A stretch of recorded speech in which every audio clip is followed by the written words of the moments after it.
ಓಂ ಶ್ರೀ ಗುರುಭ್ಯೋ ನಮಃ.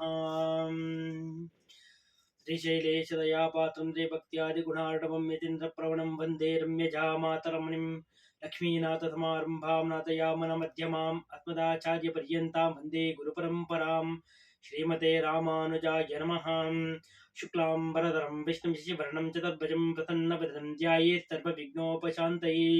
ಜ್ಞಾನಾನಂದಮಯಂ ದೇವಂ ನಿರ್ಮಲಸ್ಫಟಿಕಾಕೃತಿಂ ಆಧಾರಂ ಸರ್ವವಿದ್ಯಾನಾಂ ಹಯಗ್ರೀವೋಪಾಸ್ಮೈ.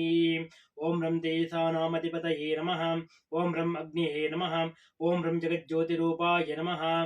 ಜ್ಞಾನಜ್ಯೋತಿಂ ಪ್ರಜ್ವಾಲ್ಯ.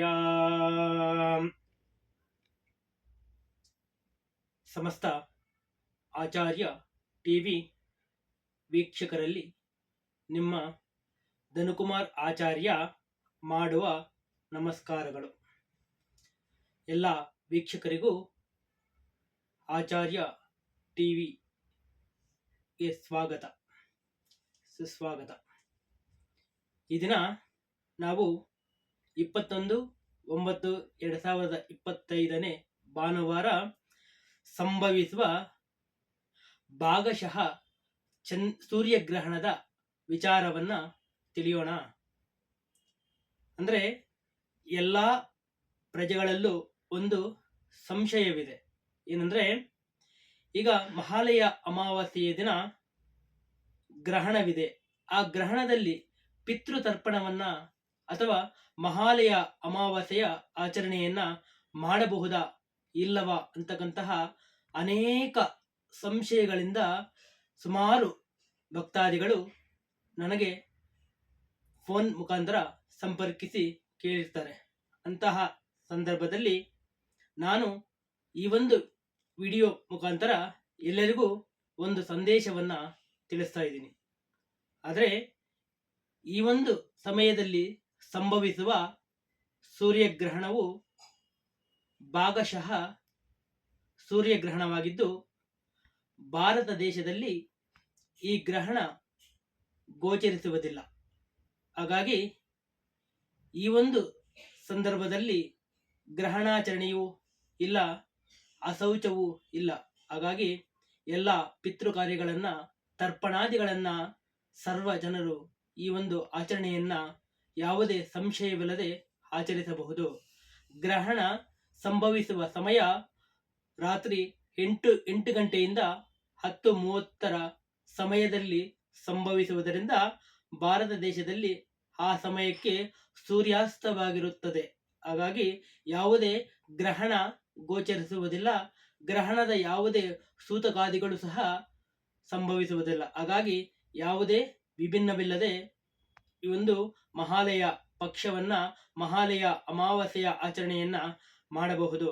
ಅದೇ ರೀತಿಯಾಗಿ 21/9/2025 ಭಾನುವಾರ ಸಂಭವಿಸುವ ಭಾಗಶಃ ಸೂರ್ಯಗ್ರಹಣವು ಆಸ್ಟ್ರೇಲಿಯಾ ಪೆಸಿಫಿಕ್ ಮಹಾಸಾಗರ ಭಾಗಗಳಲ್ಲಿ ಸಂಭವಿಸುತ್ತದೆ. ಹಾಗಾಗಿ ಈ ಒಂದು ಸೂರ್ಯಗ್ರಹಣವು ಉತ್ತರ ಫಲ್ಗುಣಿ ನಕ್ಷತ್ರ ಕನ್ಯಾ ರಾಶಿಯಲ್ಲಿ ಸಂಭವಿಸುವುದರಿಂದ ಈ ಒಂದು ನಕ್ಷತ್ರ ಮತ್ತು ರಾಶಿಯಲ್ಲಿ ಜನಿಸಿರುವ ಮಾನವರು ಈ ಒಂದು ಸೂರ್ಯಗ್ರಹಣದ ಶಾಂತಿ ಮಂತ್ರವನ್ನ ಪಠಿಸುತ್ತಾ ರುದ್ರದೇವನಿಗೆ ಒಂದು ಪೂಜೆಯನ್ನ, ಪ್ರಾರ್ಥನೆಯನ್ನ ಸಲ್ಲಿಸುವುದರಿಂದ ಮುಂದೆ ಜೀವನದಲ್ಲಿ ಅಭಿವೃದ್ಧಿಯನ್ನ ಹೊಂದಬಹುದು. ಅದೇ ರೀತಿಯಾಗಿ ಮಹಿಳೆಯರು, ಗರ್ಭಿಣಿ ಸ್ತ್ರೀಯರು ತುಂಬಾ ಎಚ್ಚರಿಕೆಯಿಂದ ಇರಬೇಕು. ಯಾವುದೇ ಕಾರಣಕ್ಕೂ ಈ ಒಂದು ಗ್ರಹಣ ದಿನ ಅಂದ್ರೆ 21/9/2025 ಭಾನುವಾರ ಸೂರ್ಯೋದಯಾದಿ ಮಾರನೆಯ ದಿನ ಸೂರ್ಯೋದಯದವರೆಗೂ ಯಾವುದೇ ಕಾರಣಕ್ಕೂ ಯಾವುದೇ ಪ್ರಯಾಣಗಳನ್ನ ಮಾಡಬಾರದು. ಯಾವುದೇ ರೀತಿಯಾದ ಆಹಾರಗಳನ್ನ, ಪಥ್ಯ ಆಹಾರಗಳನ್ನ ಸ್ವೀಕರಿಸದೆ ಲಘುವಾದ ಜೀರ್ಣವಾಗುವಂತಹ ಆಹಾರವನ್ನ ಉಪಯೋಗಿಸುತ್ತಾ ಅವರು ಕಾಲವನ್ನ ಕಳೆಯಬೇಕು. ದೇವನಾಮಸ್ಮರಣೆಯನ್ನ ಮಾಡುವುದು ಅತ್ಯಂತ ಉತ್ತಮ. ಅದೇ ರೀತಿಯಾಗಿ ಮಕ್ಕಳು, 5 ವರ್ಷದ ಒಳಗಿನ ಮಕ್ಕಳು ತುಂಬಾ ಸೂಕ್ಷ್ಮವಾಗಿ ಆಟ ಆಡ್ಲಿಕ್ಕೆ ಹೋಗುವುದಾಗ್ಲಿ ಅಥವಾ ಜಲದ ಸಮೀಪದಲ್ಲಿ ಸಂಚರಿಸುವುದಾಗ್ಲಿ, ವಾಹನಗಳಲ್ಲಿ ಸಂಚರಿಸುವಾಗ ಅಪಘಾತಗಳು, ಅಪಾಯಗಳು ಉಂಟಾಗುವ ಸಂಭವವಿರುತ್ತದೆ. ಹಾಗಾಗಿ ಪೋಷಕರು ತುಂಬಾ ಎಚ್ಚರಿಕೆಯಿಂದ ಮಕ್ಕಳನ್ನ ನೋಡಿಕೊಳ್ಬೇಕು. ಅದೇ ರೀತಿಯಾಗಿ ಸೂರ್ಯಗ್ರಹಣ ಅಥವಾ ಚಂದ್ರಗ್ರಹಣವನ್ನ ಯಾಕೆ ಆಚರಿಸಬೇಕು ಅಂದ್ರೆ, ಗ್ರಹಣ ಅಂದ್ರೆ ಸರ್ವೇ ಸಾಧಾರಣವಾಗಿ ಎರಡು ಗ್ರಹಗಳ ಮಧ್ಯ ನಡೆತಕ್ಕಂತಹ ಒಂದು ಪ್ರಾಕೃತಿಕ ಒಂದು ಕ್ರಿಯೆ. ಅಂತಹ ಒಂದು ಕ್ರಿಯೆಯಲ್ಲಿ ಏನಾಗುತ್ತಂದ್ರೆ, ಒಂದು ಕಾಂತಿಯ ಶಕ್ತಿಯಿಂದ ಒಂದು ವಿದ್ಯುತ್ ಕಾಂತಿ ಉತ್ಪತ್ತಿ ಆಗುತ್ತದೆ. ಆ ವಿದ್ಯುತ್ ಕಾಂತಿಯಿಂದ ಉತ್ಪತ್ತಿಯಾದಂತಹ ಕಿರಣಗಳು ಭೂಮಿಯ ಮೇಲೆ ಬಂದಾಗ ಭೂಮಿಯಲ್ಲಿ ಕೆಲವೊಂದು ವಿಷ ಜೀವಿಗಳು ಉತ್ಪತ್ತಿಯಾಗುತ್ತದೆ. ಅಂದ್ರೆ ಬ್ಯಾಕ್ಟೀರಿಯಾಗಳಾಗ್ಬೋದು ಅಥವಾ ವೈರಸ್ಗಳಾಗ್ಬೋದು ಅಥವಾ ಅನ್ಯತಃ ರೋಗಗಳನ್ನ ಸೃಷ್ಟಿಯನ್ನು ಮಾಡ್ತಕ್ಕಂತಹ ಜೀವಿಗಳಾಗ್ಬೋದು. ಇಂತಹ ಒಂದು ಜೀವಿಗಳು ಭೂಮಿಗೆ ಬರುವುದರಿಂದ ಆ ದಿನ ಗ್ರಹಣಾಚರಣೆಯನ್ನು ಮಾಡಬೇಕಂತ ನಮ್ಮ ಹಿಂದಿನ ಋಷಿಮುನಿಗಳು ತಿಳಿಸಿದರು. ಅದೇ ರೀತಿಯಾಗಿ ವೈಜ್ಞಾನಿಕವಾಗಿ ತಗೋಬೇಕಾದ್ರೆ ಆ ದಿನ ಬೇಯಿಸಿದಂತ ಆಹಾರದಲ್ಲಿ ಆ ಒಂದು ಕಿರಣಗಳ ಸ್ಪರ್ಶದಿಂದ ಅತಿಯಾಗಿ ವೈರಸ್ ಆಗ್ಬೋದು ಅಥವಾ ಬ್ಯಾಕ್ಟೀರಿಯಾಗಳಾಗಿ ಉತ್ಪತ್ತಿಯಾದಾಗ ಆ ಆಹಾರವನ್ನ ಸೇವಿಸಿದಾಗ ಆ ಮನುಷ್ಯರಿಗೆ ಅಥವಾ ಜೀವಿಗಳಿಗೆ ಆರೋಗ್ಯ ಕೆಡುತ್ತದೆ.